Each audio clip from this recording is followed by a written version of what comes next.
Xoş gördük sizləri dəyərli izləyicilər, əziz muzey sevərlər. Hər eksponat bir tarixdir layihəsi üzrə ikinci görüşümüzdə sizləri Sumqayıtın Tarixi Muzeyində salamlayıram.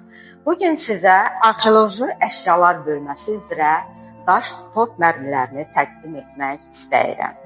Tarixi 16-cı əsrə dayanıqlı daş top mərmisi göründüyü kimi dairəvi formadadır. Səthi kələkötür, rəngi tünd bozdur.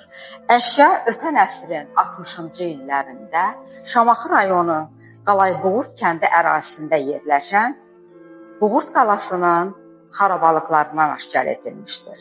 Tarixdən bizə məlumdur ki, Boğurt qalası 16-cı əsrin ortalarında Şirvanşah Şahruxla Səfəvi hökmdarı 1-ci Təhmasib arasında gedən vuruşların mərkəz nöqtəsi olmuşdur ki, 1-ci Təhmasib 4 aylıq mühasirədən sonra Şahruxu həmin qaladan əsir götürmüşdür.